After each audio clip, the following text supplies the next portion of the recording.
Olá pessoal, tudo bem? Eu sou o Wilson Rodrigues, aqui do Jefa Sorocaba. Estamos aqui para mais um programa Estudando Marcel Benedetti. Muito obrigado a vocês que têm nos acompanhado. Estamos encerrando o mês de julho de 2025.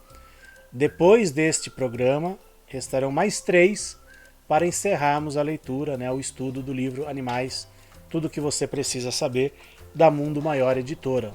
Hoje nós vamos ler a questão 55 do livro. Bom, mais uma questão envolvendo eutanásia, né? Nós falamos sobre isso nos últimos programas.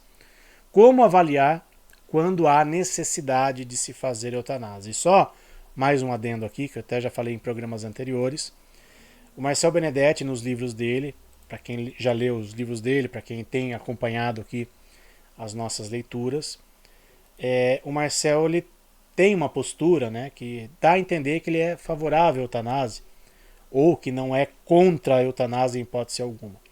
A Ivani Lima, minha amiga Ivani Lima, apresentadora do programa Nossos Irmãos Animais, da Rádio Boa Nova, que conviveu com o Marcel Benedetti até o fim da vida dele, ela conta que o Marcel mudou a opinião dele após um episódio, né, que ele presenciou, né, que aconteceu com ele, de um animal que estava para fazer eutanásia.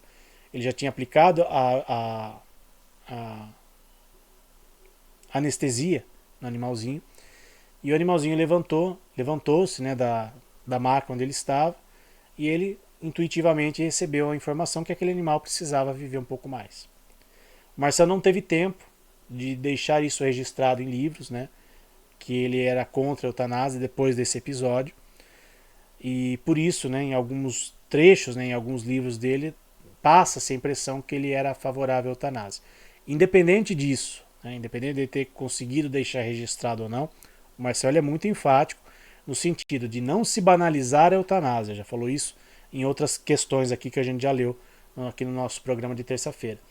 Então, não se deve banalizar a eutanásia. Esse é o ponto principal.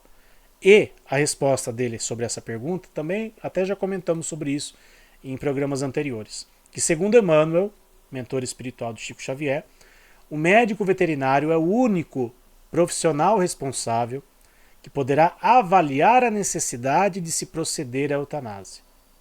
O dono, entre aspas, do animal, na verdade não é seu dono. Marcel usa muito o termo tutor e a gente também, né, usa o termo tutor. Aliás, tem muitas pessoas hoje que têm, né, utilizado, né, o termo tutor, que é um termo mais correto, né, mais apropriado para se referir aos animais.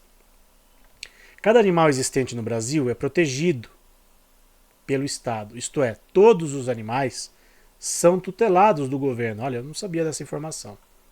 Ninguém pode fazer o que quiser com eles, sob o risco de ser até mesmo detido em prisões, caso se configure algum ato como sendo de maus tratos. Sem levar em consideração o ponto de vista deste mundo físico, somos menos ainda seus donos e o Estado não tem qualquer ação sobre eles. Os animais, sendo seres espirituais, são seres do universo. Dizemos isso para que a pessoa que se considera dono do seu animal resolva que simplesmente quer eliminar o cão que está velho demais, ou que está com uma doença que está saindo caro, ou que está dando muito trabalho para cuidar, pois sempre que há alguém querendo pagar para matar um animal por motivo fútil, há quem queira receber para levar esse desejo macabro a cabo. Cuidado! A eutanásia é feita sob orientação médica. Se feita por leigo, é crime, tanto para as leis humanas como para as leis espirituais. Não convém abusar de nossa liberdade para não sofrermos mais tarde pelo abuso cometido contra os animais, criando mais empecilhos em nosso futuro espiritual. Então, é reforçar mais uma vez aquilo que já falamos aqui em outras oportunidades sobre a banalização da eutanásia. Da mesma forma que nós não praticamos a eutanásia em seres humanos, até porque é proibido por lei, e também, né, pensando de forma consciente, né, puxa, eu mataria minha mãe, meu pai, meu irmão, minha esposa, meu filho, porque ele está sofrendo muito. A gente sabe que em alguns países existe, né, inclusive, o suicídio ou a morte assistida. Né, tem pessoas que pagam para isso, inclusive. Enfim, não vamos entrar no mérito aqui se isso em alguns lugares é permitido, tá? No Brasil ele é proibido. Mas independente disso, de ser proibido ou não legalmente, nós faríamos isso com um familiar? Tem pessoas que talvez não vejam problema. Se está sofrendo muito, né? Por que não? Mas a gente sabe, né? E o Espiritismo nos ensina que até o último suspiro de vida isso é necessário para aquele ser. Muitas vezes no último suspiro de vida aquele ser pode se arrepender de alguma coisa, pode pedir perdão, pode ser extremamente útil o último instante da vida de uma pessoa. O animalzinho ele é diferente do ser humano, não está sujeito à lei de causa e efeito, não tem do que se arrepender, mas às vezes isso pode ser necessário para o tutor, para provar a fé dele, para mostrar que, puxa, será que Deus no último momento ele não pode fazer algo? Um milagre, entre aspas, como a gente gosta às vezes de dizer. Eu já contei aqui a história do nosso paciente zero, o Nick, que nós atendemos ele quando nós ainda não tínhamos começado o nosso trabalho de assistência espiritual aos animais. E por que eu chamo ele de paciente zero? Porque a tutora dele me procurou, ela já tinha levava ele regularmente no veterinário, o veterinário tinha sugerido a eutanásia e ela era contra fazer a eutanásia. Ele estava velho, né? Tinha vários problemas, né, do coração, enfim.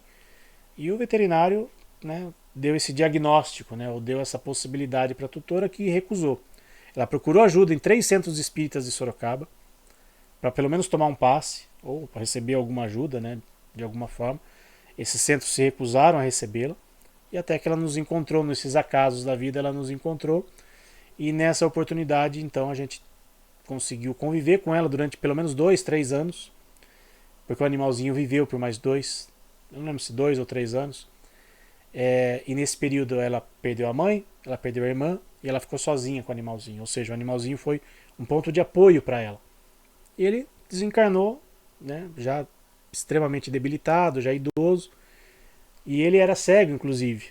E ele andava por tudo ali no centro, né? Chegava no salão, ela soltava ele ali. Né? Ele batia às vezes a cabeça numa cadeira ou outra, mas era uma belezinha. E ela optou por não fazer a eutanásia. E ele viveu por mais 2, 3 anos com ela. Então esse é o grande exemplo para a gente refletir. Fora outros que também já passaram pelo nosso trabalho, mas esse foi muito marcante, porque foi o primeiro, né? Aliás, o número 0, né? Paciente 0, que a gente apelidou carinhosamente ele, porque foi muito marcante isso para a gente. Mostrar aquela situação, mostrar para a gente que a vida vale a pena, sempre. Sempre. Então, para aqueles que às vezes ficam na dúvida, né? Puxa, será que posso fazer eutanásia? O médico veterinário é o único que pode fazer isso. Mas a pergunta que a gente tem que fazer é: precisa? Não vale a pena buscar uma alternativa, dar uma qualidade de vida para aquele animalzinho, buscar um tratamento espiritual também além do tratamento veterinário? Que hoje nós temos essa possibilidade. Por que não? Às vezes, milagres, entre aspas, podem acontecer, sem a gente saber. Para encerrarmos aqui, um trecho do livro do Evangelho segundo o Espiritismo.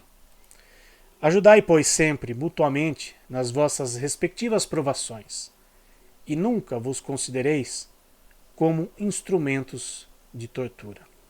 Está lá no capítulo 5, Bem-aventurados os aflitos, do Evangelho segundo o Espiritismo.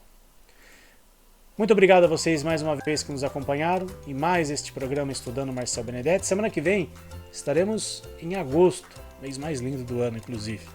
E na reta final dessa primeira parte do nosso programa, né, Estudando Marcel Benedetti, faltarão 3 questões para a gente acabar o livro Animais, Tudo o que Você Precisa Saber.